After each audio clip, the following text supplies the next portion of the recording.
So good evening all of you. आज हम लोगों को पढ़ना था डायमेंशनल फॉर्मूला।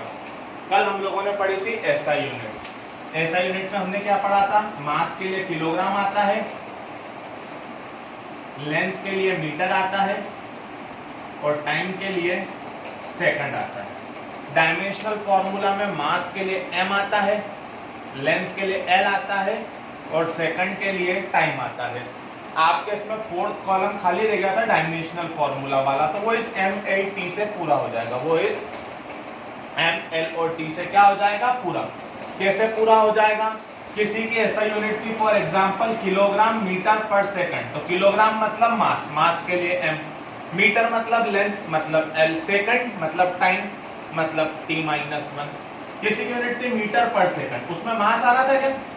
मतलब m0, मीटर के लिए l, s के लिए t-1। फॉर एग्जांपल किसी की यूनिट थी kilogram metre square second -3 for example, तो किलोग्राम मतलब मास के लिए m, मीटर मतलब लेंथ, लेंथ के लिए l और सेकंड मतलब टाइम के लिए -3। तो आई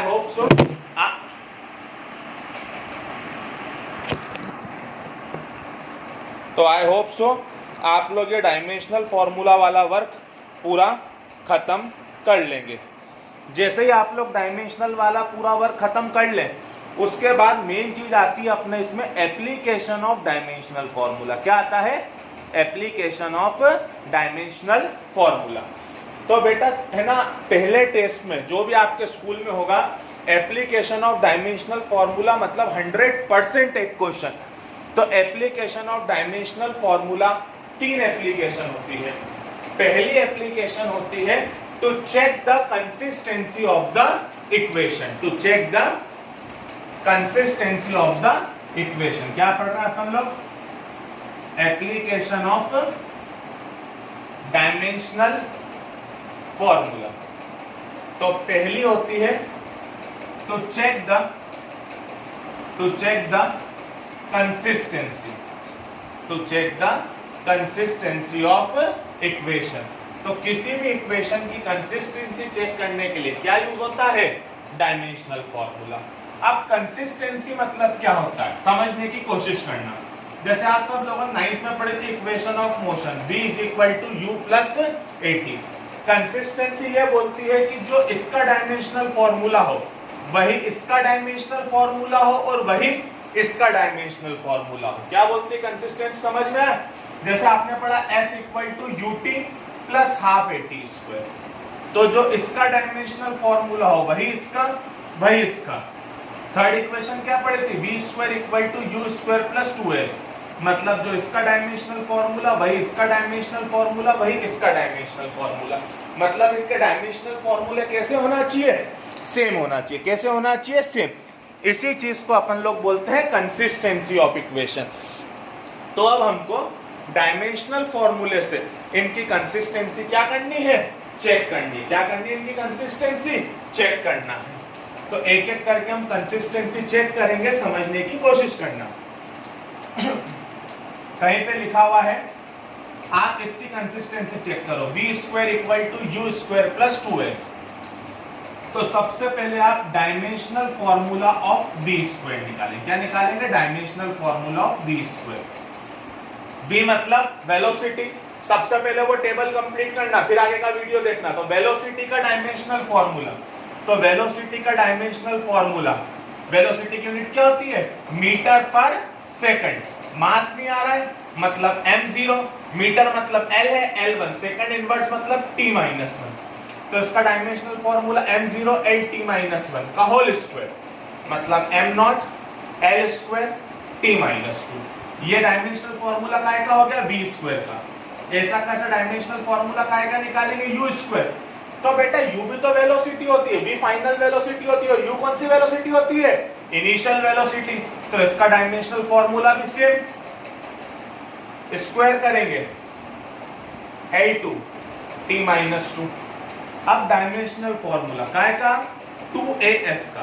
तो बेटा नंबर का कोई डायमेंशनल फॉर्मूला नहीं होता है, नंबर का कोई डायमेंशनल फॉर्मूला नहीं होता है 2as। तो 2 का कोई डायमेंशनल फॉर्मूला नहीं, a का dimensional formula m0 l t-2। अरे ये कैसे लिखा? एक्सीलरेशन मीटर पर सेकंड स्क्वायर, तो m नॉट मीटर के लिए l, सेकंड के लिए t। क्लियर है ना ये? और s भी है। तो s मतलब डिस्प्लेसमेंट, डिस्प्लेसमेंट मतलब एक तरह की लेंथ, s मतलब डिस्प्लेसमेंट, डिस्प्लेसमेंट मतलब क्या? एक तरह की लेंथ। तो लेंथ मतलब मास तो है ही नहीं, लेंथ है, और टाइम तो है ही नहीं, तो ये होगा m not l t naught. इन दोनों को जब कंबाइन करके लिखोगे m0 l 1 t not, multiply करा m नॉट का m नॉट में करा m नॉट, एक l का एक l में करा l स्क्वायर, t की पावर -2 का t की पावर 0 में करा तो t की पावर -2। तो जो इसका डायमेंशनल फार्मूला वही इसका डायमेंशनल फार्मूला वही इसका डायमेंशनल फार्मूला। मतलब इक्वेशन कैसी है? कंसिस्टेंट। इक्वेशन कैसी है?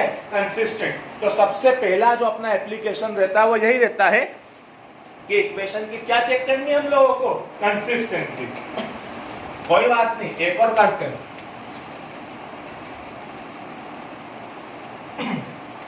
S equal to ut plus half at square. S का डायमेंशनल फॉर्मूला शायद बताया आपको अभी, m not l t not.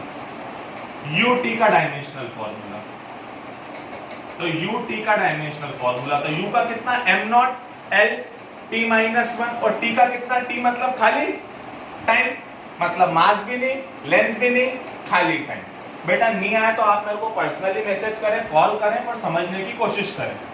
इसका मल्टीप्लाई करा m नॉट l1 का l0 में करा तो l1, और t -1 का t1 में करा तो t0, -1 + 1 0। मल्टीप्लाई में पावर प्लस होती है, भूल तो नहीं गए हो ना? तो बस जो इसका डायमेंशनल फॉर्मूला वही इसका।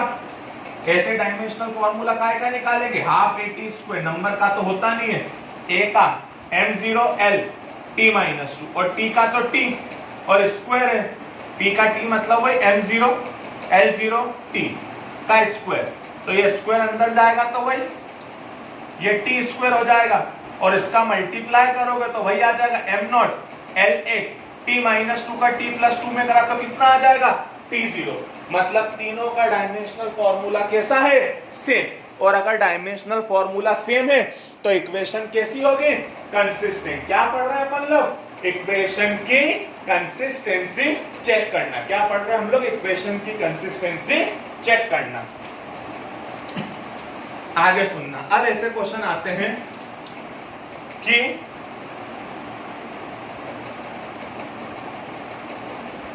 अगर ये इक्वेशन कंसिस्टेंट है, इक्वेशन कैसी है? कंसिस्टेंट।